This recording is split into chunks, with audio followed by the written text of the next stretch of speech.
Hi friends, ದಿನದ ಎಲ್ಲ ಪ್ರಮುಖ ಸುದ್ದಿಯನ್ನು ನಿಮಗೆ ತಲುಪಿಸೋ ಮಸ್ತ್ ಮಗ ಚಾನೆಲ್ನ ಫುಲ್ ನ್ಯೂಸ್ಗೆ ಸ್ವಾಗತ. ನಾನು ಅಮರ್ ಪ್ರಸಾದ್. ನೆರೆಯ ಬಾಂಗ್ಲಾ ಪರಿಸ್ಥಿತಿ ಕ್ಷಣ ಕ್ಷಣಕ್ಕೂ ಬಿಗಡಾಯಿಸ್ತಾ ಇದೆ.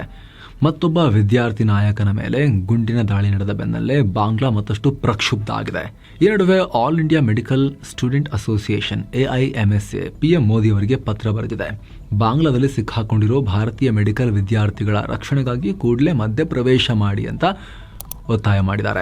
ಅಲ್ಲಿ ಓದ್ತಾ ಇರೋ ವಿದ್ಯಾರ್ಥಿಗಳು ಮತ್ತು ಅವರ ಕುಟುಂಬದಿಂದ ಆತಂಕಕಾರಿ ಮೆಸೇಜಸ್ ಬರ್ತಿವೆ. ಅಲ್ಲಿನ ವಾತಾವರಣದಿಂದ ಹೆದರಿ ವಿದ್ಯಾರ್ಥಿಗಳು ಅತ್ಯಂತ ಕಷ್ಟದ ಪರಿಸ್ಥಿತಿಯಲ್ಲಿದ್ದಾರೆ. ಇದರಿಂದ ಪೋಷಕರು ಕೂಡ ಹೆದರುಕೊಂಡಿದ್ದಾರೆ.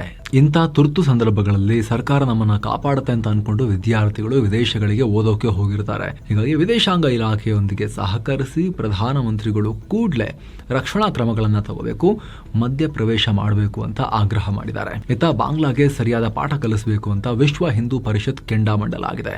ಬಾಂಗ್ಲಾದಲ್ಲಿ ನಡೀತಾ ಇರೋ ಹಿಂದೂಗಳ ಮೇಲಿನ ಅಥವಾ ಅಲ್ಲಿರೋ ಮೈನಾರಿಟಿಗಳ ಮೇಲಿನ ಹಿಂಸಾಚಾರವನ್ನ ವಿಶ್ವ ಹಿಂದೂ ಪರಿಷತ್ನ international working president Alok Kumar ಖಂಡಿಸ್ತೀನಿ ಅಂತ ಹೇಳಿದ್ದಾರೆ.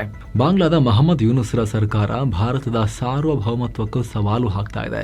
ಇಂಥ ಚಾಲೆಂಜ್ಗೆ ನಾವು ಸರಿಯಾಗಿ ಉತ್ತರವನ್ನ ಕೊಡಲೇಬೇಕು. ಅದಕ್ಕಾಗಿ VHP ದೇಶದ ಪ್ರತಿಯೊಂದು ಜಿಲ್ಲೆಯಲ್ಲೂ ಡಿಸೆಂಬರ್ 23 ಮತ್ತು 24ಕ್ಕೆ ರಾಷ್ಟ್ರವ್ಯಾಪಿ ಬೃಹತ್ ಪ್ರತಿಭಟನೆ ಇಟ್ಕೊಂಡಿದೆ ಅಂತ ಹೇಳಿ ಅಬ್ಬರಿಸಿದ್ದಾರೆ. ಇನ್ನು ಬಾಂಗ್ಲಾದೇಶದ ಒಳಗಡೆ ಹಿಂಸಾಚಾರದ ಕಿಚ್ಚು ಹೊತ್ಕೊಂಡಿರೋ ನಡುವೆನೆ ಅಸ್ಸಾಂನಲ್ಲಿ ಅಕ್ರಮ ಬಾಂಗ್ಲಾ ವಲಸಿಗರ ವಿರುದ್ಧ ಭಾರೀ ಕಾರ್ಯಾಚರಣೆಯಾಗಿದೆ. ಅಸ್ಸಾಂ ಪೊಲೀಸ್ ಮತ್ತು border security force joint operation ನಡೆಸಿ ಒಟ್ಟು 19 ಅಕ್ರಮ ವಲಸಿಗರನ್ನ ವಾಪಸ್ ಬಾಂಗ್ಲಾಗೆ ಅಟ್ಟಿದ್ದಾರೆ. ಈ ಕುರಿತು ಅಸ್ಸಾಂ CM ಹಿಮಂತ ಬಿಸ್ವಾ ಸರ್ಮಾ ಮಾಹಿತಿ ಕೊಟ್ಟಿದ್ದಾರೆ. ಒಳನುಸುಳುಕೋರರಿಗೆ ಕೆಟ್ಟಗಳಿಗೆ ಫುಲ್ ಡೂಮ್ಸ್ ಡೇ ಮೂಮೆಂಟ್ ಅಂತ ಹೇಳಿದ್ದಾರೆ. 19 ಅಕ್ರಮ ವಲಸಿಗರನ್ನ ಹಿಡಿದು ವಾಪಸ್ ಹಾಕಿದೀವಿ. ನಮ್ಮ ಸಂದೇಶ ಕ್ರಿಸ್ಟಲ್ ಕ್ಲಿಯರ್. ಅಸ್ಸಾಂನಲ್ಲಿ ಅಕ್ರಮವಾಗಿ ನೆಲೆಸ್ತೀರಿ ಅಂದ್ರೆ ನಿಮ್ಮ ಆಟ ನಿಲ್ಲಿಸ್ತೀವಿ ಅಂತ. ಬಾಂಗ್ಲಾದಲ್ಲಿ ವಿದ್ಯಾರ್ಥಿ ನಾಯಕ ಭಾರತ ವಿರೋಧಿ ಉಸ್ಮಾನ್ ಶರೀಫ್ ಹದಿ ಹತ್ಯೆಯಾಗಿ ಹಿಂದೂ ವ್ಯಕ್ತಿ ದಾಸರನ್ನ ಬರ್ಬರವಾಗಿ ಹತ್ಯೆ ಮಾಡಿದ ನಂತರ ಈ ಕಾರ್ಯಾಚರಣೆ ನಡೆದಿದೆ. ಇಷ್ಟು ಮಾತ್ರವಲ್ಲದೆ ಬಾಂಗ್ಲಾದಲ್ಲಿ ಮತ್ತೊಬ್ಬ ವಿದ್ಯಾರ್ಥಿ ನಾಯಕನ ಮೇಲೂ ಕೂಡ ಪುನಃ ಗುಂಡಿನ ದಾಳಿಯಾಗಿದೆಯಲ್ಲ. ಇದರಿಂದ ಪರಿಸ್ಥಿತಿ ಮತ್ತಷ್ಟು ಸೂಕ್ಷ್ಮ ಆಗ್ತಿದೆ, ಅಲ್ಲಿ ಬಿಗಡಾಯಿಸಿದೆ. ಹೀಗಾಗಿ ಅಸ್ಸಾಂ ಹೈ ಅಲರ್ಟ್ ನಲ್ಲಿದೆ. ಗಡಿಯಲ್ಲಿ ಭದ್ರತಾ ಅಪಾಯಗಳು ಜಾಸ್ತಿ ಆಗೋ ಚಾನ್ಸಸ್ ಇದೆ. ಹೀಗಾಗಿ ಹದ್ದಿನ ಕಣ್ಣಿಡಬೇಕು ಅಂತ ಹಿಮಂತ ಬಿಸ್ವಾ ಸರ್ಮಾ ಆಗ್ರಹ ಮಾಡಿದ್ದಾರೆ. ಪೊಲೀಸರಿಗೂ ಸೂಚನೆ ಕೊಟ್ಟಿದ್ದಾರೆ. ಹಿಮಂತ ಬಿಸ್ವಾ ಹೇಳಿದ್ದಾರೆ, ಇವತ್ತು ಬಾಂಗ್ಲಾದಲ್ಲಿ ಹಿಂದೂಗಳ ಮೇಲೆ ದೌರ್ಜನ್ಯ ನಡೆಸಲಾಗ್ತಿದೆ. ಪ್ರಸ್ತುತ ಬಾಂಗ್ಲಾದಲ್ಲಿ ಅಧಿಕಾರದಲ್ಲಿರೋರು ಭಾರತದ ಈಶಾನ್ಯ ಭಾಗವನ್ನ ಕಟ್ ಮಾಡಿ ಬಾಂಗ್ಲಾಗೆ ಸೇರಿಸ್ಕೊಳ್ಳೋ ಮಾತೆಲ್ಲ ಆಡ್ತಾ ಇದ್ದಾರೆ. ಇಂಥ ಕ್ಷಣದಲ್ಲಿ ನಾವು ಎಚ್ಚರಿಕೆಯಿಂದ ಇರಬೇಕು. ಬಾಂಗ್ಲಾದಲ್ಲಿ ಏನಾಗ್ತಿದೆ ಅಂತ ಕಂಡುಬಿಟ್ಟು ನೋಡಬೇಕು ಅಂತ ವಾರ್ನಿಂಗ್ ಕೊಟ್ಟಿದ್ದಾರೆ. ಅಲರ್ಟ್ ಮಾಡ್ತಾ ಇದೀನಿ ನೋಡಿ ಅಂತ ಹೇಳಿದ್ದಾರೆ. ಮತ್ತೊಂದ್ ಕಡೆ BSF ಯೋಧರೊಬ್ರು ಅಪ್ಪಿತಪ್ಪಿ ಗಡಿ ದಾಟಿ ಬಾಂಗ್ಲಾಗ್ ಹೋಗ್ಬಿಟ್ರು. ಗಡಿಯಲ್ಲಿ ಆಗ್ತಾ ಇದ್ದ ಗೋವುಗಳ ಕಳ್ಳ ಸಾಗಾಟವನ್ನ ತಡೆಯೋಕೆ ಹೋದಾಗ ಈ ಅಚಾತುರ್ಯ ಆಗಿದೆ. ಪಶ್ಚಿಮ ಬಂಗಾಳದ ಕೂಚ್ ಬೆಹಾರ್ ಬಳಿ ಈ ಘಟನೆಯಾಗಿದೆ. 17 ಬೆಟಾಲಿಯನ್ನ BSF ಯೋಧ ವೇದ್ ಪ್ರಕಾಶ್ ಅವರು ಗೋವು ಕಳ್ಳ ಸಾಗಾಣಿಕೆದಾರರನ್ನ ತಡೆಯೋಕೆ ಆಪರೇಷನ್ ನಡೆಸೋ ಟೈಮ್ನಲ್ಲಿ ಬೆನ್ನತ್ತಿ ಹೋಗಿ ದಟ್ಟ ಮಂಜು ಆವರಿಸಿದಾಗ ಬಾರ್ಡರ್ ಕ್ರಾಸ್ ಮಾಡಿಕೊಂಡು ದಾಟಿಬಿಟ್ಟಿದ್ದಾರೆ. ಆಗ ಅಲ್ಲಿದ್ದ ಸ್ಥಳೀಯರು ಅವರನ್ನ ಹಿಡಿದು ನೇರವಾಗಿ ಬಾರ್ಡರ್ ಗಾರ್ಡ್ಸ್ ಬಾಂಗ್ಲಾದೇಶ್ ಅಧಿಕಾರಿಗಳಿಗೆ ಒಪ್ಪಿಸಿದ್ದಾರೆ. ವಿಚಾರ ಗೊತ್ತಾದ ಕೂಡಲೇ BSF ಕೂಡ BGBಯನ್ನ ಸಂಪರ್ಕಿಸಿದ್ರು. ನಂತರ ಬಾಂಗ್ಲಾ ಅಧಿಕಾರಿಗಳು ನಮ್ಮ ಯೋಧನನ್ನ ಸೇಫ್ ಆಗಿ ವಾಪಸ್ ಹಸ್ತಾಂತರ ಮಾಡಿದ್ರು ಅಂತ BSF ಅಧಿಕಾರಿಗಳು ಹೇಳಿದ್ದಾರೆ. ಇನ್ನು ವೇದ್ ಪ್ರಕಾಶ್ ಅವರು ಗಡಿ ದಾಟಿದ ಬೆನ್ನಲ್ಲೇ ಕಳ್ಳ ಸಾಗಾಣಿಕೆದಾರರು ಅವ್ರನ್ನ ಅಪಹರಣ ಮಾಡಿದ್ರು ಅನ್ನೋ ಸುದ್ದಿ ಕೂಡ ಹರಿದಾಡಿತ್ತು. ಆದ್ರೆ ಅದೆಲ್ಲ ಸುಳ್ಳು, ಮಿಸ್ ಆಗಿ ಹೋಗಿತ್ತು. ವಾಪಸ್ ಈಗ ಅವ್ರನ್ನ ನಾವು ರಿಸೀವ್ ಮಾಡ್ಕೊಂಡಿದೀವಿ ಅಂತ BSFನವರು ಹೇಳಿದ್ದಾರೆ. ಈ ಘಟನೆ ಬೆನ್ನಲ್ಲೇ ಭಾರತ ಬಾಂಗ್ಲಾ ಗಡಿಯಲ್ಲಿ ಗಸ್ತು ತಿರುಗುವಿಕೆ, ಮಾನಿಟರಿಂಗ್ ಎಲ್ಲ ಹೆಚ್ಚು ಮಾಡಲಾಗಿದೆ. ಮಂಜು ಮುಸುಕಿರೋ ಪರಿಸ್ಥಿತಿಯಲ್ಲಿ ಕ್ರಿಮಿನಲ್ಸ್, ದುಷ್ಕರ್ಮಿಗಳು ಅಡ್ವಾಂಟೇಜ್ ತಗೊಳ್ಳದೇ ಇರಲಿ ಅಂತ ಸೆನ್ಸಿಟಿವ್ ಏರಿಯಾಗಳಲ್ಲಿ ಕಣ್ಗಾವಲು ಜಾಸ್ತಿ ಮಾಡಲಾಗಿದೆ. ರಷ್ಯಾ ಯುಕ್ರೇನ್ ಯುದ್ಧ ನಿಲ್ಲಿಸಬೇಕು ಅಂತ ಪ್ರಯತ್ನ ಆಗ್ತಿರೋ ಹೊತ್ತಲ್ಲಿ ದೊಡ್ಡ ಘಟನೆಯಾಗಿದೆ. ರಷ್ಯಾ ರಾಜಧಾನಿ ಮಾಸ್ಕೋನಲ್ಲಿ ದೊಡ್ಡ ಸ್ಫೋಟ ಆಗಿದೆ. ರಷ್ಯಾ ಸೇನೆಯ ಟಾಪ್ ಜನರಲ್ ಒಬ್ಬರನ್ನ ಟಾರ್ಗೆಟ್ ಮಾಡಿ ಕಾರ್ ಒಳಗಡೆ ಸ್ಫೋಟಕ ಇಟ್ಟು ಉಡಾಯಿಸಲಾಗಿದೆ. ಪರಿಣಾಮ ರಷ್ಯಾ ಸೇನೆಯ ಲೆಫ್ಟಿನೆಂಟ್ ಜನರಲ್ ಫೆನಿಲ್ ಸರ್ವರೋವ್ ಸ್ಥಳದಲ್ಲೇ ಪ್ರಾಣ ಕಳ್ಕೊಂಡಿದ್ದಾರೆ. ಕಿಯಾ ಸೊರೆಂಟೊ ಕಾರಿನ ಚಾಸಿನಲ್ಲಿ ಸ್ಫೋಟಕವನ್ನ ಇಡಲಾಗಿತ್ತು ಅಂತ ರಷ್ಯಾ ತನಿಖಾ ಸಮಿತಿ ಹೇಳಿದೆ. ಸ್ಫೋಟದ ತೀವ್ರತೆಗೆ ಕಾರ್ ಪುಡಿಯಾಗಿದೆ. ಈ ಫೆನಿಲ್ ಸರ್ವರೋವ್ ರಷ್ಯಾ ಸೇನೆಯಲ್ಲಿ ಮೇಜರ್ ರೋಲ್ ನಿಭಾಯಿಸ್ತಾ ಇದ್ರು. ಮುಖ್ಯವಾಗಿರೋ ರೋಲ್ ರಷ್ಯಾ ಸೇನೆಯ ಆಪರೇಷನಲ್ ಟ್ರೈನಿಂಗ್ ಡಿಪಾರ್ಟ್ಮೆಂಟ್ ನ ಮುಖ್ಯಸ್ಥರಾಗಿದ್ರು. ಕೆಲಸಕ್ಕೆ ಹೋಗುವಾಗಲೇ ಸ್ಫೋಟಕ ಸಿಡಿದಿದೆ, ಪ್ರಾಣ ಕಳ್ಕೊಂಡಿದ್ದಾರೆ. ಈ ಘಟನೆ ಬಗ್ಗೆ ರಷ್ಯಾ ತನಿಖೆ ಶುರು ಮಾಡಿದೆ. ಯುಕ್ರೇನ್ನ ಇಂಟೆಲಿಜೆನ್ಸ್ ಏಜೆನ್ಸಿ ಈ ದಾಳಿಯನ್ನ ಆಯೋಜಿಸಿರಬಹುದು ಅಂತ ರಷ್ಯಾದ ತನಿಖಾ ಸಮಿತಿಯ ವಕ್ತಾರೆ ಸ್ವೆಟ್ಲಾನಾ ಪೆಡ್ರೋಂಕೋ ಹೇಳಿದ್ದಾರೆ. ಅಂದಹಾಗೆ ರಷ್ಯಾ ಯುಕ್ರೇನ್ ಯುದ್ಧ ಶುರುವಾದಾಗಿನಿಂದಲೂ ಹೀಗೆ ಸಾಲು ಸಾಲು ರಷ್ಯಾ ಸೇನೆಯ ಅಧಿಕಾರಿಗಳನ್ನ ಟಾರ್ಗೆಟ್ ಮಾಡಿ ದಾಳಿ ಮಾಡಲಾಗಿದೆ. ಹೈ ಪ್ರೊಫೈಲ್ ಅಧಿಕಾರಿಗಳನ್ನ ಹತ್ಯೆ ಮಾಡಲಾಗಿದೆ. ಕಳೆದ ಏಪ್ರಿಲ್ನಲ್ಲಿ ಇದೇ ರೀತಿ ಕಾರ್ನಲ್ಲಿ ಸ್ಫೋಟಕ ಇಟ್ಟು ಉಡಾಯಿಸಲಾಗಿತ್ತು. ರಷ್ಯಾದ ಲೆಫ್ಟಿನೆಂಟ್ ಜನರಲ್ ಯುರೋಸ್ಲಾವ್ ಮೋಸ್ಕಾಲಿಕ್ ಇಲ್ಲಿ ಪ್ರಾಣ ಕಳ್ಕೊಂಡಿದ್ರು. ಹೀಗೆ 2022ರಿಂದ ನಿರಂತರವಾಗಿ ರಷ್ಯಾದ ಉನ್ನತ ಅಧಿಕಾರಿಗಳನ್ನ ಯುಕ್ರೇನ್ ಟಾರ್ಗೆಟ್ ಮಾಡಿದೆ. ಕೆಲವೊಂದನ್ನು ನಾವು ಮಾಡಿರೋದಂತ ಯುಕ್ರೇನ್ ಒಪ್ಕೊಂಡಿದೆ ಕೂಡ. ಇನ್ನೂ ಕೆಲ ದಾಳಿಗಳನ್ನ ನಮಗೆ ಗೊತ್ತಿಲ್ಲಪ್ಪ ಅಂತ ಹೇಳಿದೆ. ಈಗ ಮತ್ತೆ ದಾಳಿಯಾಗಿದೆ, ತನಿಖೆ ಶುರುವಾಗಿದೆ. ಸದ್ಯ ಈ ದಾಳಿ ಬಗ್ಗೆ ಯುಕ್ರೇನ್ ಯಾವುದೇ ಓಪನ್ ಸ್ಟೇಟ್ಮೆಂಟ್ ಕೊಟ್ಟಿಲ್ಲ. ಏನೋ ಕರ್ನಾಟಕದಲ್ಲಿ ನಾಯಕತ್ವ ಬದಲಾವಣೆ ಕುರಿತು ಚರ್ಚೆ ಆಗ್ತಿರೋ ಹೊತ್ತಲ್ಲಿ ಡಿಸಿಎಂ ಡಿಕೆ ಶಿವಕುಮಾರ್ ದಿಲ್ಲಿ ಪ್ರವಾಸಕ್ಕೆ ಮುಂದಾಗಿದ್ದಾರೆ. ಡಿಸೆಂಬರ್ 28ಕ್ಕೆ ಕಾಂಗ್ರೆಸ್ ಪಕ್ಷದ ರಾಷ್ಟ್ರೀಯ ಕಾರ್ಯಕಾರಿಣಿ ಸಭೆ ಇದೆ. ಅದಕ್ಕೂ ಮುನ್ನಾನೇ ಡಿಕೆ ದಿಲ್ಲಿಗೆ ಹೋಗ್ತಾ ಇದ್ದಾರೆ. ಮೇಲ್ನೋಟಕ್ಕೆ ಕೇಂದ್ರ ಸಚಿವರ ಭೇಟಿಯಾಗೋಕೆ ಹೋಗ್ತಾ ಇದ್ದೀನಿ ಅಂತ ಹೇಳ್ತಿದ್ದಾರೆ. ಮಹದಾಯಿ ಹಾಗೂ ಎತ್ತಿನ ಹೊಳೆ ಯೋಜನೆ ಸಂಬಂಧ ಅರಣ್ಯ ಸಚಿವರು ಹಾಗೂ ನಗರಾಭಿವೃದ್ಧಿ ಮಂತ್ರಿ ಹತ್ರ ಟೈಮ್ ಕೇಳಿದ್ದೀನಿ ಅಂತ ಹೇಳ್ತಿದ್ದಾರೆ. ಆದ್ರೆ ದಿಲ್ಲಿಗೆ ಹೋಗಿ ಕಾರ್ಯಕಾರಿಣಿ ಸಭೆಗೂ ಮುನ್ನ ಕರ್ನಾಟಕದಲ್ಲಿ ಉಂಟಾಗಿರೋ ನಾಯಕತ್ವ ಬದಲಾವಣೆಯ ಗೊಂದಲಕ್ಕೆ ತೆರೆ ಎಳೆಯಿರಿ, ಸಂಕ್ರಾಂತಿಗೂ ಮುನ್ನ ಕ್ರಾಂತಿ ಆಗಬಿಡ್ಲಿ ಅಂತ ಘೋಷಿಸ್ಬಿಡಿ ನೀವು ಅಂತ ಹೇಳಿ ಹೈಕಮಾಂಡ್ ಬಳಿ ಅವರು ರಿಕ್ವೆಸ್ಟ್ ಮಾಡಿಕೊಳ್ಳೋ ಸಾಧ್ಯತೆ ಇದೆ. ಅತ್ತ ನಾಯಕತ್ವ ಬದಲಾವಣೆ ಬಗ್ಗೆ ಮಾಧ್ಯಮದವರು ಕೇಳಿದ ಪ್ರಶ್ನೆಗೆ ಸಿಎಂ ಸಿದ್ದರಾಮಯ್ಯ ಸಿಡಿಮಿಡಿಕೊಂಡಿದ್ದಾರೆ. ಡಿಕೆ ಇತ್ತೀಚೆಗೆ ಮಾಜಿ ಸಚಿವ ಕೆಎನ್ ರಾಜಣ್ಣರನ್ನ ಭೇಟಿಯಾಗಿರುವುದು ಅಧಿಕಾರ ಹಸ್ತಾಂತರದ ತಯಾರಿನಾ ಅಂತ ಕೇಳಿದಕ್ಕೆ ಸಿಎಂ ಕೋಪಗೊಂಡ್ರು. ನಾಯಕತ್ವ ಬದಲಾವಣೆ ಬಗ್ಗೆ ಈಗ ಆಲ್ರೆಡಿ ನಾನು ಹೈಕಮಾಂಡ್ ಜೊತೆಗೆ ಮಾತಾಡಿದ್ದೀನಿ. ರಾಹುಲ್ ಗಾಂಧಿನೇ ಈ ಕುರಿತು ನಿರ್ಧಾರ ತಗೊಳ್ಬೇಕು. ಅವರು ತಗೊಂಡ ಡಿಸಿಷನ್ಗೆ ನಾವೆಲ್ಲ ಕಮಿಟ್ ಆಗಿರ್ತೀವಿ. ಆದರೆ ಈ ವಿಚಾರದ ಬಗ್ಗೆ ಮಾಧ್ಯಮದವರೇ ಅನಗತ್ಯವಾಗಿ ಹೆಚ್ಚು ಚರ್ಚೆ ಮಾಡ್ತಾ ಇದ್ದಾರೆ ಅಂತ ಹೇಳಿ ಮೀಡಿಯಾ ಮೇಲೆ ಸಿಟ್ ಮಾಡ್ಕೊಂಡಿದ್ದಾರೆ. ಮತ್ತೊಂದು ಕಡೆ ಡಿಕೆ ಶಿವಕುಮಾರ್ ಸಿಎಂ ಆಗಲಿ ಅಂತ ಹಿಂದುಳಿದ ಸಮುದಾಯದ ಮಠಾಧೀಶರು ಕಲಬುರಗಿ ಚಳವಳಿನೇ ಶುರು ಮಾಡಿದ್ದಾರೆ. ಬ್ರಹ್ಮಶ್ರೀ ನಾರಾಯಣ ಗುರು ಶಕ್ತಿ ಪೀಠದ ರಾಜ್ಯಾಧ್ಯಕ್ಷರಾದ ಪ್ರಣವಾನಂದ ಶ್ರೀ ನೇತೃತ್ವದಲ್ಲಿ ಹಿಂದುಳಿದ ವರ್ಗಗಳ ಮಠಾಧೀಶರು ದಿಲ್ಲಿಗೆ ತೆರಳಿ ಹೈಕಮಾಂಡ್ ನಾಯಕರನ್ನ ಭೇಟಿಯಾಗಿ ಮನವಿ ಕೂಡ ಸಲ್ಲಿಸಿದ್ದಾರೆ. ಏನೋ ದೇಶದಲ್ಲಿ ಇದೇ ಮೊದಲ ಬಾರಿಗೆ 50 ಕಿಲೋಮೀಟರ್ ಉದ್ದದ ಎಲಿವೇಟೆಡ್ ಕಾರಿಡಾರ್ ಬೆಂಗಳೂರಲ್ಲಿ ನಿರ್ಮಾಣ ಆಗುತ್ತೆ ಅಂತ ಡಿಸಿಎಂ ಡಿಕೆ ಶಿವಕುಮಾರ್ ಹೇಳಿದ್ದಾರೆ. ಮುಂದಿನ ತಿಂಗಳು ಸುಮಾರು 100 ಕಿಲೋಮೀಟರ್ ಉದ್ದದ ಮೆಟ್ರೋ 3ನೇ ಹಂತದ ಕಾಮಗಾರಿಗಳಿಗೆ ಟೆಂಡರ್ ಕರೆಯಲಾಗುತ್ತೆ. ಈ ಯೋಜನೆಯಲ್ಲಿ ಎಲಿವೇಟೆಡ್ ಕಾರಿಡಾರ್ ಇದೆ. ಸಂಚಾರ ದಟ್ಟಣೆ ಕಮ್ಮಿ ಮಾಡೋಕೆ ಈ ಯೋಜನೆ ಇಟ್ಕೊಂಡಿದೀವಿ, ನಾವು ಮಾಡ್ತಾ ಇದೀವಿ ಅಂತ ಡಿಕೆ ಹೇಳಿದ್ದಾರೆ. ಏನೋ ಕರ್ನಾಟಕದಲ್ಲಿ ಪಾಕ್ ಪರವಾಗಿ ಬೇಹುಗಾರಿಕೆ ಗೂಢಚರ್ಯೆ ಮಾಡ್ತಾ ಇದ್ದ ಸ್ಪೈ ರೀತಿ ಕೆಲಸ ಮಾಡ್ತಾ ಇದ್ದ ಮತ್ತೊಬ್ಬ ವ್ಯಕ್ತಿಯನ್ನ ಅರೆಸ್ಟ್ ಮಾಡಲಾಗಿದೆ. ಈತನನ್ನ ಗುಜರಾತ್ ಮೂಲದ ಹಿರೇಂದ್ರ ಅಂತ ಗುರುತಿಸಲಾಗಿದೆ. ಈತ ನೌಕಾಪಡೆಗೆ ಸಂಬಂಧಪಟ್ಟ ರಹಸ್ಯ ಮಾಹಿತಿಯನ್ನ ಕದ್ದು ಪಾಕಿಸ್ತಾನಕ್ಕೆ ಕಳಿಸಿದ್ದ ಕೇಸ್ನಲ್ಲಿ ಅರೆಸ್ಟ್ ಆಗಿದ್ದಾನೆ.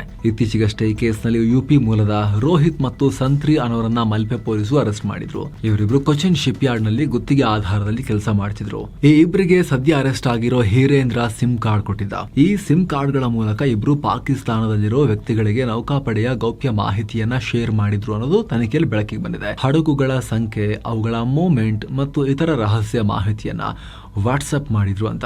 ಸದ್ಯ ಹಿರೇಂದ್ರನನ್ನ ಅರೆಸ್ಟ್ ಮಾಡಿ ಮಲ್ಪೆ ಪೊಲೀಸರು ನಾನಾ ಆಯಾಮಗಳಲ್ಲಿ ತನಿಖೆ ಶುರು ಮಾಡಿದ್ದಾರೆ. ಈ ಮೂಲಕ ಕೇಸ್ನಲ್ಲಿ ಬಂಧಿತರ ಸಂಖ್ಯೆ 3ಕ್ಕೆ ಏರಿಕೆಯಾಗಿದೆ. ಏನೋ ರಾಜ್ಯದ ವಿವಿಧ ಜಿಲ್ಲೆಗಳ ವ್ಯಾಪ್ತಿಯಲ್ಲಿ ಹಂಚಿಕೆಯಾಗದ ಹಾಗೂ ಸ್ಥಗಿತಗೊಂಡಿರುವ 569 ಮದ್ಯದಂಗಡಿ ಲೈಸೆನ್ಸ್ಗಳ ಹರಾಜು ಪ್ರಕ್ರಿಯೆಗೆ ಅಬಕಾರಿ ಇಲಾಖೆ ಚಾಲನೆ ಕೊಟ್ಟಿದೆ. ರಾಜ್ಯ ಅಬಕಾರಿ ಇಲಾಖೆ 1965ರಲ್ಲಿ ಸ್ಥಾಪನೆ ಆದಾಗಿನಿಂದ ಇದೇ ಮೊದಲ ಬಾರಿಗೆ ಎಲೆಕ್ಟ್ರಾನಿಕ್ ಬಿಡ್ಡಿಂಗ್ ಸಿಸ್ಟಮ್ ಮೂಲಕ ಲೈಸೆನ್ಸ್ಗಳನ್ನು ಹರಾಜು ನಡೆಸ್ತಾ ಇದೆ. ಇದರಿಂದ 1,000 ಕೋಟಿ ರೂಪಾಯಿ ಆದಾಯ ಗಳಿಸೋಕೆ ಸರ್ಕಾರ ಪ್ಲಾನ್ ಹಾಕೊಂಡಿದೆ. ಈ ವಿಚಾರವನ್ನ ಸಿಎಂ ಸಿದ್ದರಾಮಯ್ಯ ಬಜೆಟ್ ವೇಳೆನೆ ಘೋಷಣೆ ಮಾಡಿದ್ರು. ಅದರಂತೆ ಈಗ 477 CL2A retail liquor wine shops license ಮತ್ತು 92 CL9A bar and restaurant licence ಗಳನ್ನ ಹರಾಜಿಗೆ ಇಡಲಾಗಿದೆ. ಯಾವುದೇ ವ್ಯಕ್ತಿ ಅಥವಾ ಏಕ ವ್ಯಕ್ತಿ ಮಾಲೀಕತ್ವದ ಸಂಸ್ಥೆ, ಟ್ರಸ್ಟ್, ಸೊಸೈಟಿ, ಪಾಲುದಾರಿಕಾ ಸಂಸ್ಥೆ ಹರಾಜಲ್ಲಿ ಪಾಲ್ಗೊಳ್ಳಬಹುದು. ಈ ಎಲೆಕ್ಟ್ರಾನಿಕ್ ಹರಾಜು ಪ್ರಕ್ರಿಯೆ ಕೇಂದ್ರ ಸರ್ಕಾರದ MSTC ಲಿಮಿಟೆಡ್ ನ ಈ ಪೋರ್ಟಲ್ ಅಲ್ಲಿ ನಡೆಸಲಾಗ್ತಾ ಇದೆ. ಅರ್ಜಿಗೆ 50,000 ರೂಪಾಯಿ ಶುಲ್ಕವನ್ನ ಇಡಲಾಗಿದೆ. ಇನ್ನು ಒಲಿಂಪಿಕ್ಸ್ ನಲ್ಲಿ ಚಿನ್ನದ ಪದಕ ಗೆಲ್ಲೋ ರಾಜ್ಯದ ಕ್ರೀಡಾಪಟುಗಳಿಗೆ 6 ಕೋಟಿ ರೂಪಾಯಿ ಬಹುಮಾನ ಕೊಡಲಾಗುತ್ತೆ ಅಂತ ಸಿಎಂ ಸಿದ್ದರಾಮಯ್ಯ ಘೋಷಣೆ ಮಾಡಿದ್ದಾರೆ. ಅಲ್ಲದೆ ಬೆಳ್ಳಿ ಪದಕ ಗೆದ್ರೆ 4 ಕೋಟಿ ರೂಪಾಯಿ ಹಾಗೂ ಕಂಚು ಗೆದ್ರೆ 3 ಕೋಟಿ ರೂಪಾಯಿ ಕೊಡಲಾಗುತ್ತೆ. ರಾಜ್ಯದ ಕ್ರೀಡಾಪಟುಗಳಿಗೆ ಪ್ರೋತ್ಸಾಹ ಕೊಡುವ ಉದ್ದೇಶದಿಂದ ಕ್ರಮ ಅಂತ ಹೇಳಿದ್ದಾರೆ. ಗೆದ್ದ ಮೇಲೆ ಕೊಟ್ರೆ ಅಷ್ಟು ಮಾತ್ರ ಸಾಕಾಗಲ್ಲ. ಕ್ರೀಡೆ ಚೆನ್ನಾಗಿ ಅಭಿವೃದ್ಧಿ ಆಗಬೇಕು, ಪದಕ ಬರಬೇಕು ಅಂದ್ರೆ ಫಸ್ಟ್ ಪ್ಲೇಸ್ ಅಲ್ಲಿ ಅವರಿಗೆ ಉತ್ತಮ ಮೂಲ ಸೌಕರ್ಯ ಮತ್ತು ಟ್ರೈನಿಂಗ್ ಗೆ ತುಂಬಾ ಹೆಲ್ಪ್ ಮಾಡಬೇಕು. ಉನ್ನತ ಮೂಲ ಸೌಕರ್ಯಗಳನ್ನ ಮತ್ತು ಪೋಷಕಾಂಶ ಭರಿತ ಆಹಾರವನ್ನ, ನ್ಯೂಟ್ರಿಷನ್ ಅನ್ನ, ಹಾಗೆ ವರ್ಲ್ಡ್ ಕ್ಲಾಸ್ ಟ್ರೈನಿಂಗ್ ಗೆ ವ್ಯವಸ್ಥೆಯನ್ನ ಅದು ಫಸ್ಟ್ ಮಾಡ್ಕೊಡ್ಬೇಕು. ಅದಾದ್ರೆ ಪದಕಗಳು ಜಾಸ್ತಿ ಆಟೋಮ್ಯಾಟಿಕಲಿ ಬರುತ್ತೆ. ಸ್ಪೋರ್ಟ್ಸ್ ಇಕೋಸಿಸ್ಟಮ್ ನಮ್ಮಲ್ಲಿ ಚೆನ್ನಾಗಿ ನಿರ್ಮಾಣ ಆದ್ರೆ ಆವಾಗ ಗೆದ್ದವರಿಗೆ ಈ ತರ ಬಹುಮಾನವನ್ನ ಕೂಡ ಘೋಷಿಸಬಹುದು. ರಾಜ್ಯದ ಶ್ರೀಮಂತ ದೇವಸ್ಥಾನಗಳಲ್ಲಿ ಒಂದಾದ ಕುಕ್ಕೆ ಸುಬ್ರಹ್ಮಣ್ಯ ದೇವಸ್ಥಾನದಲ್ಲಿ ಕಿರು ಷಷ್ಠಿ ಮಹೋತ್ಸವ ಶುರುವಾಗಿದೆ. ಡಿಸೆಂಬರ್ 26ರವರೆಗೆ ಈ ಇವೆಂಟ್ ಇದೆ. ಈ ವೇಳೆ ಧರ್ಮ ಸಮ್ಮೇಳನ ಹಾಗೂ ಸಾಂಸ್ಕೃತಿಕ ಕಾರ್ಯಕ್ರಮಗಳಿಗೆ ಅತಿಥಿಗಳಾಗಿ ಶಿಷ್ಟಾಚಾರದಂತೆ ಅನ್ಯ ಧರ್ಮೀಯರನ್ನ ಕೂಡ ಆಹ್ವಾನಿಸಲಾಗಿದೆ. ಆದ್ರೆ ಹಿಂದೂ ಧಾರ್ಮಿಕ ಕಾರ್ಯಕ್ರಮಕ್ಕೆ ಅನ್ಯ ಧರ್ಮೀಯರನ್ನ ಯಾಕೆ ಕರೀತಾ ಇದ್ದೀರಾ, ಸರಿಯಲ್ಲ, ತಡೀರಿ ಅಂತ ಬೇರೆ ಬೇರೆ ಸಂಘಟನೆಗಳು ಆಡಳಿತಾಧಿಕಾರಿಗಳಿಗೆ ರಿಕ್ವೆಸ್ಟ್ ಕೂಡ ಕೊಟ್ಟಿದ್ದಾರೆ, ತಡಿಬೇಕು ಅಂತ. ಇರೋ ಚಾಮರಾಜನಗರ ಬಳಿಯ ನಂಜೆ ದೇವಪುರ ಬಳಿ 5 ಹುಲಿಗಳು ಪತ್ತೆಯಾಗಿವೆ. ಇವುಗಳನ್ನ ಸೆರೆ ಹಿಡಿಯೋಕೆ ಅಂತ ನಂಜೆ ದೇವಪುರ ಸೇರಿ ಸಮೀಪದ 3 ಗ್ರಾಮಗಳಿಗೆ ನಿಷೇಧಾಜ್ಞೆ ಜಾರಿಗೊಳಿಸಲಾಗಿದೆ. ಇನ್ನು 2016ರ ತಾಯಿ ಮತ್ತು ಮಗಳ ಮೇಲಿನ ಸಾಮೂಹಿಕ ಅತ್ಯಾಚಾರ ಕೇಸ್ ಸಂಬಂಧ ಮತ್ತು ಕುಟುಂಬವನ್ನ ಒತ್ತೆಯಾಳಾಗಿ ಇಟ್ಕೊಂಡಿದ್ದ ಆರೋಪಕ್ಕೆ ಸಂಬಂಧಪಟ್ಟಂತೆ ಉತ್ತರ ಪ್ರದೇಶದ ಪೋಕ್ಸೋ ಕೋರ್ಟ್ ಮಹತ್ವದ ತೀರ್ಪನ್ನು ಕೊಟ್ಟಿದೆ. ಭರ್ತಿ 9 ವರ್ಷಗಳ ಬಳಿಕ 5 ಜೀವಾವಧಿ ಶಿಕ್ಷೆಯನ್ನು ವಿಧಿಸಿದೆ. ಹಾಗೆ 1.81 ಲಕ್ಷ ರೂಪಾಯಿ ದಂಡವನ್ನ ಕೂಡ ಹಾಕಲಾಗಿದೆ.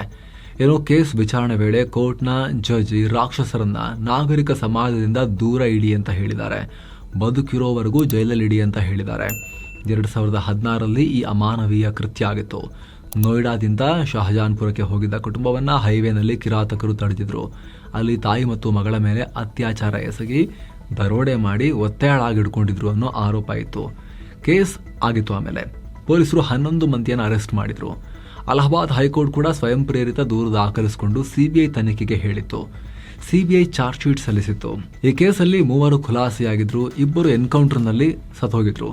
ಒಬ್ಬ ಆರೋಪಿ ವಿಚಾರಣಾ ಅವಧಿಯಲ್ಲೇ ಅನಾರೋಗ್ಯದಿಂದ ಮೃತಪಟ್ಟಿದ್ದ. ಈಗ ಉಳಿದ 5 ಜೀವಾವಧಿ ಶಿಕ್ಷೆಯನ್ನ ಕೋರ್ಟ್ ವಿಧಿಸಿದೆ. ಇನ್ನು ನೆರೆಯ ಮಹಾರಾಷ್ಟ್ರದಲ್ಲಿ ನಡೆದ ಸ್ಥಳೀಯ ಸಂಸ್ಥೆಗಳ ಚುನಾವಣೆಯಲ್ಲಿ ಎನ್ಡಿಎ ಮೈತ್ರಿಕೂಟ ಭರ್ಜರಿ ಗೆಲುವನ್ನು ದಾಖಲಿಸಿದೆ. 288 ಪುರಸಭೆ ಹಾಗೂ ನಗರಸಭೆಗಳ ಪೈಕಿ 207 ಕ್ಷೇತ್ರಗಳಲ್ಲಿ ಎನ್ಡಿಎ ಗೆದ್ದಿದೆ.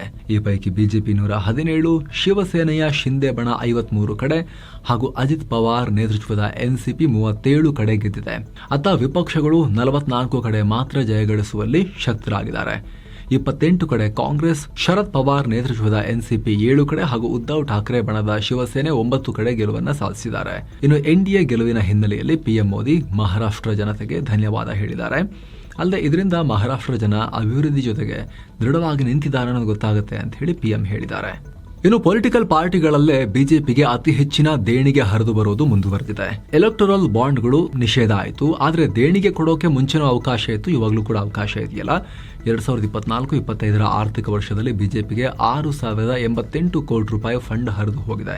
2023-24ರಲ್ಲಿ 3,697 ಕೋಟಿ ರೂಪಾಯಿ ಬಂದಿತ್ತು. ಬಿಜೆಪಿ ಡಿಸೆಂಬರ್ 8ನೇ ತಾರೀಕು ಚುನಾವಣಾ ಆಯೋಗಕ್ಕೆ ಸಲ್ಲಿಸಿದ ರಿಪೋರ್ಟ್ನಿಂದ ಈ ವಿಚಾರ ಗೊತ್ತಾಗಿದೆ. 2024ರ ಏಪ್ರಿಲ್ನಿಂದ ಈ ವರ್ಷ ಮಾರ್ಚ್ ವರೆಗೆ ಪಕ್ಷಕ್ಕೆ ಇಷ್ಟು ಹಣ ಹರಿದು ಬಂದಿದೆ. ಲೋಕಸಭೆ ಅರುಣಾಚಲ ಪ್ರದೇಶ, ಸಿಕ್ಕಿಂ, ಒಡಿಶಾ, ಜಮ್ಮು ಕಾಶ್ಮೀರ, ಹರಿಯಾಣ, ಜಾರ್ಖಂಡ್, ಮಹಾರಾಷ್ಟ್ರ ಹಾಗೂ ದಿಲ್ಲಿ ಎಲೆಕ್ಷನ್ ನಡೆದ ಟೈಮ್ನಲ್ಲಿ ಇಷ್ಟು. ಇದರಲ್ಲಿ 3,774 ಕೋಟಿ ರೂಪಾಯಿ ಎಲೆಕ್ಟ್ರಲ್ ಟ್ರಸ್ಟ್ಗಳ ಮೂಲಕ ಬಂದಿದೆ. ಇದು ಎಲೆಕ್ಟ್ರಲ್ ಬಾಂಡ್ಗಳಿಗಿಂತ ಮುಂಚೆ ಇದ್ದ ಸಿಸ್ಟಮ್. ಬಿಗ್ ಕಾರ್ಪೊರೇಟ್ ಕಂಪನಿಗಳು ಈ ಟ್ರಸ್ಟ್ಗಳ ಮೂಲಕ ದುಡ್ಡು ಕೊಡಬಹುದು ಅಂತ ಅದ್ರ ಮೂಲಕ ಬಂದಿದೆ. ಇನ್ನು ಇತರ ಕಂಪನಿಗಳಿಂದಲೂ ಕೂಡ ಹಣ ಬಂದಿದೆ. ಅದರಲ್ಲಿ ಸೀರಮ್ ಇನ್ಸ್ಟಿಟ್ಯೂಟ್ನಿಂದ 100 ಕೋಟಿ, ರೂಮ್ಟಾ ಸನ್ಸ್ ಪ್ರೈವೇಟ್ ಲಿಮಿಟೆಡ್ನಿಂದ 95 ಕೋಟಿ ಹಾಗೂ ವೇದಾಂತ್ ಲಿಮಿಟೆಡ್ನಿಂದ 67 ಕೋಟಿ ರೂಪಾಯಿ ಫಂಡ್ ಬಂದಿದೆ.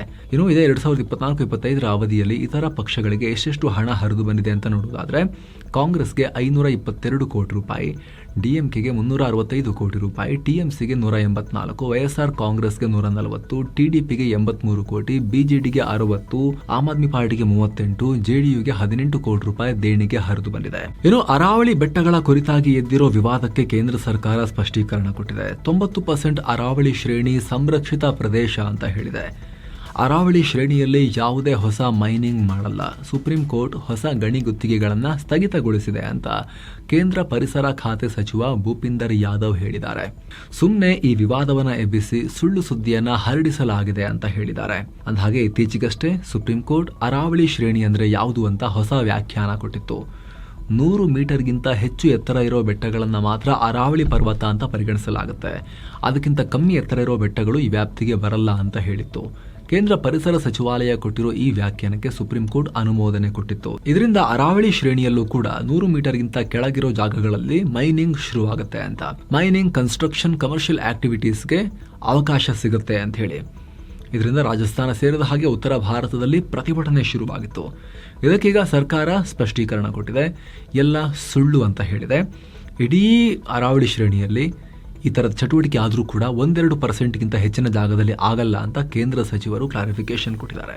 ಆದ್ರೆ ಇದಕ್ಕೆ ಸಂಬಂಧಪಟ್ಟಂತೆ ಕನ್ಫ್ಯೂಷನ್ ಇದ್ದೇ ಇದೆ. ಯಾಕಂದ್ರೆ ಈ ಲೋ ಲೈಯಿಂಗ್ ಏರಿಯಾಸ್ 100 ಮೀಟರ್ಸ್ಗಿಂತ ಕೆಳಗಿನ ಜಾಗ ತುಂಬಾ ಇದೆ ಅಲ್ಲಿ ಅಂತ ಹೇಳಿ.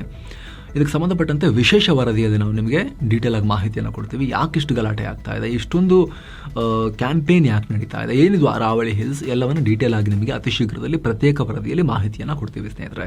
ಸಬ್ಸ್ಕ್ರೈಬ್ ಮಾಡಿದ್ದವರಿಗೆ ನೇರವಾಗಿ ಆ ರಿಪೋರ್ಟ್ ತಲುಪುತ್ತೆ. ಇನ್ನು ರಾಜಸ್ಥಾನದ ಅಜ್ಮೀರ್ ದರ್ಗಾದ ಉರುಸ್ ಟೈಮ್ನಲ್ಲಿ PM ಮೋದಿ ಚಾದರ್ ಕೊಡ್ತಾ ಬಂದಿದ್ದಾರಲ್ಲ, ಆ ಹೊದಿಕೆ ತರತ್ತು, ಅದು ಕೊಡಬಾರದು, ತಡಿಬೇಕು ಅಂತ ಸುಪ್ರೀಂ ಕೋರ್ಟಿಗೆ ಹೋಗಿದ್ರು. ತುರ್ತು ವಿಚಾರಣೆ ನಡೆಸಬೇಕು ಅಂತ ವಿಶ್ವ ವೇದಿಕ್ ಸನಾತನ ಸಂಘ ಅನ್ನೋದು ಅರ್ಜಿ ಹಾಕಿತ್ತದು. ಆದರೆ ಸುಪ್ರೀಂ ಕೋರ್ಟ್ ಇದಕ್ಕೆ ನಿರಾಕರಿಸಿದೆ. ಮುಖ್ಯ ನ್ಯಾಯಮೂರ್ತಿ ಅವರಿದ್ದಂಥ ಪೀಠವೇ ತುರ್ತು ವಿಚಾರಣೆ ಅಗತ್ಯ ಇದ್ರೆ ಡಿಸೆಂಬರ್ 26 ಅಥವಾ 29ಕ್ಕೆ ಮಾಡೋಣ ಅಂತ ಹೇಳಿದೆ. ಅಂದಹಾಗೆ ಈ ರೀತಿ ಚಾದರ್ ಕೊಡೋದು ಅಸಾಂವಿಧಾನಿಕ, ಭಾರತದ ಸಾರ್ವಭೌಮತ್ವಕ್ಕೆ ವಿರುದ್ಧ ಅಂತ ಈ ಸಂಸ್ಥೆ ಅರ್ಜಿ ಹಾಕಿತ್ತು. ಇನ್ನು ಎಲ್ಲ ಬೆಳವಣಿಗೆಗಳ ನಡುವೆ ಕೂಡ PM ಮೋದಿ ಈ ಸಲವೂ ಅಜ್ಮೀರ್ ದರ್ಗಾಗೆ ಚಾದರನ್ನ ಅರ್ಪಿಸಿದ್ದಾರೆ. ಅವರ ಪರವಾಗಿ ಕೇಂದ್ರ ಅಲ್ಪಸಂಖ್ಯಾತ ವ್ಯವಹಾರಗಳ ಖಾತೆ ಸಚಿವರಾಗಿರೋ, ಸಂಸದೀಯ ವ್ಯವಹಾರಗಳ ಮಂತ್ರಿನೂ ಆಗಿರೋ ಕಿರಣ್ ರಿಜಿಜು ಅವರು ಅಲ್ಲಿಗೆ ಭೇಟಿ ನೀಡಿ ಚಾದರ್ ಅರ್ಪಿಸಿ ಬಂದಿದ್ದಾರೆ. ಪಾಕಿಸ್ತಾನ ಭಾರತದ ಒಂದು ವಿಚಾರದಲ್ಲಿ ಮೂಗು ತೂಸೋಕ್ ನೋಡಿತ್ತು. ಏನು, ಬಿಹಾರ CM ನಿತೀಶ್ ಕುಮಾರ್ ಮಹಿಳೆಯ ಹಿಜಬ್ ಎಳೆದಿದ್ದ ವಿಚಾರ ಇತ್ತಲ್ಲ, ಮುಖ ತೋರಿಸಿ ನೋಡೋಣ ಅಂತ ಹೇಳಿ. ಅದರಲ್ಲಿ ನಿತೀಶ್ ಕುಮಾರ್ ವಿರುದ್ಧ FIR ದಾಖಲಿಸಿದ್ದ ಸಮಾಜವಾದಿ ಪಾರ್ಟಿಯ ನಾಯಕಿ, ಖ್ಯಾತ ಕವಿ ಮುನವರ್ ರಾಣಾ ಅವರ ಮಗಳು ಸುಮಯ್ಯಾ ರಾಣಾ ಸುದ್ದಿಯಾಗಿದ್ದಾರೆ. ಈಗ ಈ ಹಿಜಬ್ ವಿವಾದ ಸಂಬಂಧ ದೊಡ್ಡ ಕೋಲಾಹಲ ಆಗ್ತಿದ್ದ ಹಾಗೆ ಇದರ ಲಾಭ ಪಡೆಯೋಕೆ ಪಾಕ್ನ ಲಾಹೋರ್ ಮೂಲದ 24 ನ್ಯೂಸ್ ಹೆಸರಿನ ಚಾನೆಲ್ ಸುಮಯ್ಯಾರ ಇಂಟರ್ವ್ಯೂ ಮಾಡೋಕೆ ಮುಂದಾಗಿತ್ತು. ಫೋನ್ ಕಾಲ್ ಮಾಡಿದ್ರು. ಆದರೆ ಪಾಕ್ ಮೀಡಿಯಾ ಮನವಿಯನ್ನ ತಿರಸ್ಕರಿಸಿ ಅದಕ್ಕೆ ಸರಿಯಾಗಿ ಬೈದ್ ಕಳಿಸಿದ್ದಾರೆ. ಈ ಚಾನೆಲ್ ಭಾರತದಲ್ಲಿ ಮುಸ್ಲಿಂ ಮಹಿಳೆಯರ ಸ್ಥಿತಿ ಶೋಚನೀಯವಾಗಿದೆ ಅಂತ ಬಿಂಬಿಸೋಕೆ ಹೊರಟಿತ್ತು. ಹೊಸ ವಿವಾದ ಸೃಷ್ಟಿ ಮಾಡೋಕೆ ಪ್ರಯತ್ನ ಪಡ್ತಾ ಇದೆ ಅಂತ ಹೇಳಿ ಬೈದ್ ಕಳಿಸಿದ್ದಾರೆ. ಹೋಗಿ ಇಲ್ಲಿ ನಿಮ್ ಸವಾಸ ಬೇಡ ಅಂತ. ಭಾರತದಲ್ಲಿ ಪ್ರತಿಯೊಬ್ಬರು ಶಾಂತಿ ಮತ್ತು ಸಾಮರಸ್ಯದಿಂದ ಬದುಕ್ತಾ ಇದೀವಿ. ಭಾರತೀಯರು ತಮ್ಮ ಸಮಸ್ಯೆಗಳನ್ನ ಬಗೆಹರಿಸಿಕೊಳ್ಳುವಲ್ಲಿ ಶಕ್ತರಾಗಿದ್ದಾರೆ. ನೀವು ಪಾಕಿಸ್ತಾನದವ್ರ ಮಧ್ಯದಲ್ಲಿ ಬರೋದು ಬೇಡ ಅಂತ ಹೇಳಿ ಕಳಿಸಿದ್ದಾರೆ ಪಾಕಿಸ್ತಾನಿ ಚಾನಲ್ಗೆ ಇವರು. ಏನೋ ದೀಪ ಹಚ್ಚೋ ಸಂಬಂಧ ಭಾರಿ ವಿವಾದ ಆಗಿರೋ ತಮಿಳುನಾಡಿನ ತಿರುಪುರ ಕುಂದ್ರಂ ಬೆಟ್ಟದಲ್ಲಿ ಮತ್ತೊಂದು ಪ್ರತಿಭಟನೆಯಾಗಿದೆ. ಈ ಬೆಟ್ಟದ ಮೇಲಿರೋ ಹಜರತ್ ದರ್ಗಾದಲ್ಲಿ ಸಂತಾನ ಕೂಡು ಅನ್ನೋ ಮುಸ್ಲಿಂ ಹಬ್ಬದ ಧ್ವಜಾರೋಹಣ ಕಾರ್ಯಕ್ರಮ ಜನವರಿ 6ಕ್ಕೆ ನಡೆಯುತ್ತೆ. ಇದಕ್ಕೆ ಸ್ಥಳೀಯ ಅಧಿಕಾರಿಗಳು ಅನುಮತಿಯನ್ನು ಕೊಟ್ಟಿದ್ದಾರೆ. ಆದರೆ ಇದನ್ನು ವಿರೋಧಿಸಿ ಸ್ಥಳೀಯರ ಗುಂಪು ಪ್ರತಿಭಟಿಸಿದೆ.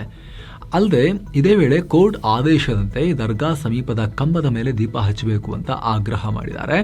ಹೀಗಾಗಿ ಈಗ ದೀಪ ವಿವಾದ ಇನ್ನೊಂದು ಹಂತಕ್ಕೆ ಹೋಗ್ತಾ ಇದೆ. ಏನು, ನ್ಯಾಷನಲ್ ಹೆರಾಲ್ಡ್ ಕೇಸ್ನಲ್ಲಿ ವಿಪಕ್ಷ ನಾಯಕ ರಾಹುಲ್ ಗಾಂಧಿ ಮತ್ತು ಸೋನಿಯಾ ಗಾಂಧಿಗೆ ದಿಲ್ಲಿ ಹೈಕೋರ್ಟ್ ನೋಟಿಸ್ ಜಾರಿ ಮಾಡಿದೆ. ಈ ಕೇಸ್ನಲ್ಲಿ ರಾಹುಲ್ ಗಾಂಧಿ ಮತ್ತು ಸೋನಿಯಾ ಗಾಂಧಿ ಮತ್ತು ಇತರರ ವಿರುದ್ಧ ಜಾರಿ ನಿರ್ದೇಶನಾಲಯ ಸಲ್ಲಿಸಿದ್ದ ಚಾರ್ಜ್ ಶೀಟ್ ಅನ್ನು ಸ್ವೀಕರಿಸೋಕೆ ದಿಲ್ಲಿಯ ರೋಸ್ ಅವೆನ್ಯೂ ಕೋರ್ಟ್ ನಿರಾಕರಿಸಿತ್ತು. ಈ ಆದೇಶ ಪ್ರಶ್ನಿಸಿ ಇಡಿ ದಿಲ್ಲಿ ಹೈಕೋರ್ಟ್ಗೆ ಮೊರೆ ಹೋಗಿತ್ತು.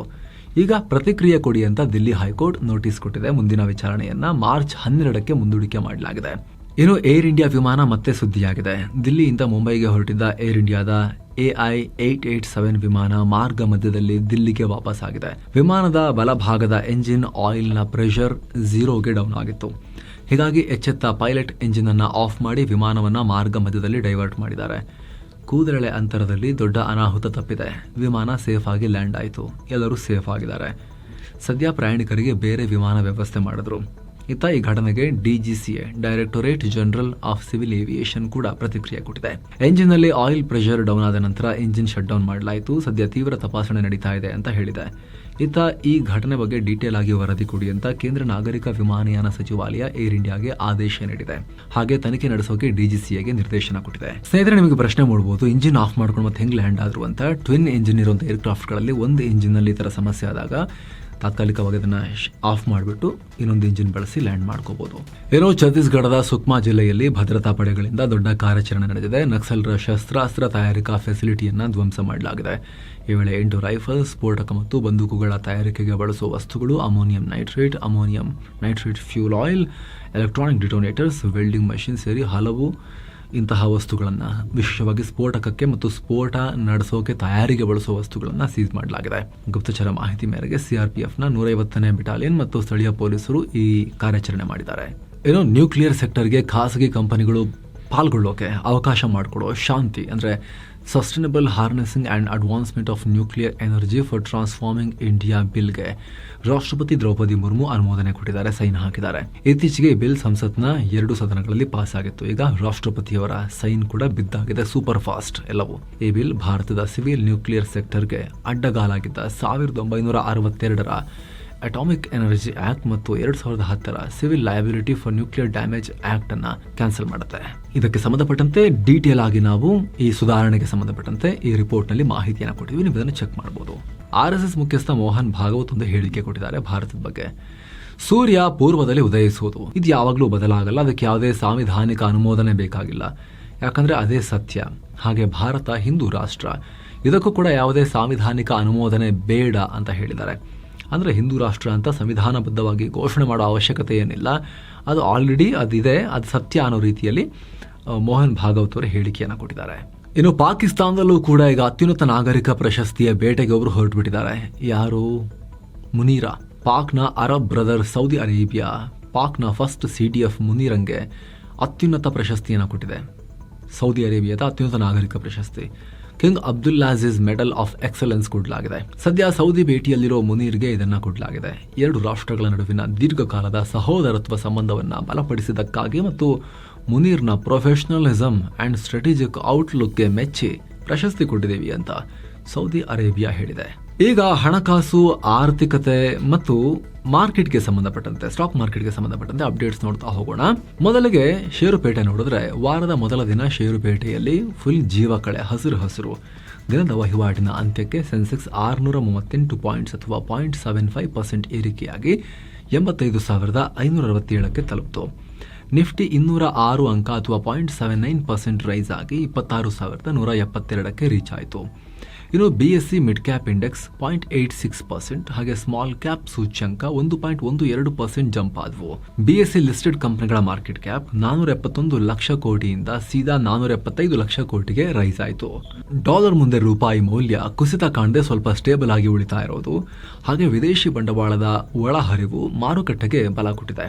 ಹಾಗೆ ಜಾಗತಿಕ ಮಾರುಕಟ್ಟೆಯ ಪಾಸಿಟಿವ್ ಟ್ರೆಂಡ್, ಮುಂದಿನ ವರ್ಷ ಅಮೆರಿಕದ ಫೆಡರಲ್ ಬ್ಯಾಂಕ್ ಮತ್ತಷ್ಟು ಬಡ್ಡಿದರ ಕಟ್ ಮಾಡಬಹುದು ಅನ್ನೋ ಆಶಾವಾದ, ಹೀಗೆ ನಾನಾ ಕಾರಣಗಳಿಂದ ಮಾರ್ಕೆಟ್ ಹಸಿರು ಪಟ್ಟಿಯಲ್ಲಿ ಕಾಣಿಸಿಕೊಳ್ತು. ಇನ್ನು SBI, Kotak Mahindra bank, Bajaj finance ಷೇರುಗಳು ರೆಡ್ ನಲ್ಲಿದ್ವು. Trent, Infosys, Bharti Airtel, tech Mahindra, Tata motors passenger vehicle ಷೇರುಗಳು ಗ್ರೀನ್ ನಲ್ಲಿದ್ವು. ಇನ್ನು ಡಾಲರ್ ಮುಂದೆ ರೂಪಾಯಿ ಮೌಲ್ಯ 3 ಪೈಸೆ ಇಳಿಕೆಯಾಗಿ 89 ರೂಪಾಯಿ 70 ಪೈಸೆ ಆಗಿದೆ. ಇನ್ನು ಬೆಂಗಳೂರಿನ ದೇವನಹಳ್ಳಿಯಲ್ಲಿರೋ ತೈವಾನ್ ಮೂಲದ ಖ್ಯಾತ electronics company Foxconn iPhone assembly ಘಟಕದಲ್ಲಿ ಶೀಘ್ರವಾಗಿ ನೇಮಕಾತಿಗಳನ್ನು ಮಾಡ್ಕೊಳ್ತಾ ಇದ್ದೀವಿ ಅಂತ ಹೇಳಿದೆ. ಕಳೆದ 8-9 ತಿಂಗಳಲ್ಲಿ ಸುಮಾರು 30,000 ಉದ್ಯೋಗಿಗಳನ್ನ ನೇಮಕಾತಿ ಮಾಡ್ಕೊಂಡಿದ್ದಾರೆ.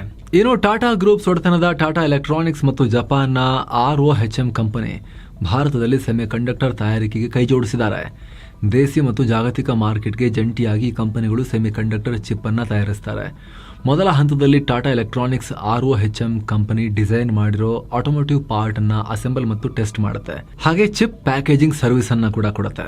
ಇನ್ನು ಚಿನ್ನ ಮತ್ತು ಬೆಳ್ಳಿ ಬೆಲೆ ವಿಚಾರಕ್ಕೆ ಬಂದ್ರೆ 24 ಕ್ಯಾರೆಟ್ನ 10 ಗ್ರಾಂ ಚಿನ್ನದ ಬೆಲೆಯಲ್ಲಿ 2,191 ರೂಪಾಯಿ ಹೆಚ್ಚಾಗಿ 1,33,970 ರೂಪಾಯಿ ಆಗಿದೆ. 22 ಕ್ಯಾರೆಟ್ನ 10 ಗ್ರಾಂ ಚಿನ್ನದ ಬೆಲೆಯಲ್ಲಿ 2,010 ರೂಪಾಯಿ ಹೆಚ್ಚಾಗಿ 1,22,720 ರೂಪಾಯಿ ಆಗಿದೆ. 1 ಕೆಜಿ ಬೆಳ್ಳಿ ಬೆಲೆಯಲ್ಲಿ 7,660 ರೂಪಾಯಿ ಹೆಚ್ಚಾಗಿ 2,07,727 ರೂಪಾಯಿ ಆಗಿದೆ. ಸೊ ಫ್ರೆಂಡ್ಸ್, ಇದಾಗಿತ್ತು ಇವತ್ತಿನ ಫುಲ್ ನ್ಯೂಸ್. ನಾವು ಕೊಯ್ದಿಲ್ಲ, ಎಳೆದಿಲ್ಲ, ಕಿರ್ಚಾಡಿಲ್ಲ, ಬರೀ ಸುದ್ದಿಯ ರೀತಿಯಲ್ಲಿ ತಲುಪಿಸುವ ಪ್ರಯತ್ನ ಮಾಡಿದ್ದೀವಿ. ನಿಮಗಿದು ಇಷ್ಟ ಆಗ್ತಾ ಇದ್ರೆ ದಯವಿಟ್ಟು ಸಬ್ಸ್ಕ್ರೈಬ್ ಮಾಡಿ. ಹಾಗೆ ಆಗಲೇ ಹೇಳಿದ ಮಸ್ಮಗ ಪ್ರೀಮಿಯಂ ಮೆಂಬರ್ಶಿಪ್ ಅನ್ನ ಆಸಕ್ತ ವೀಕ್ಷಕರು ವಿಡಿಯೋ ಕೆಳಗಿರೋ ಜಾಯಿನ್ ಆಪ್ಷನ್ ಮೂಲಕ ಸೇರಬಹುದು. ಆಮೇಲೆ ಎಲ್ಲ ಮೆಂಬರ್ ಓನ್ಲಿ ವಿಡಿಯೋಸ್ ಅನ್ನ ನೋಡೋಕೆ ಶುರು ಮಾಡಬಹುದು. Thank you so much. ಮತ್ತೆ ಭೇಟಿ ಆಗ್ತಿರೋಣ. ನಮಸ್ತೆ.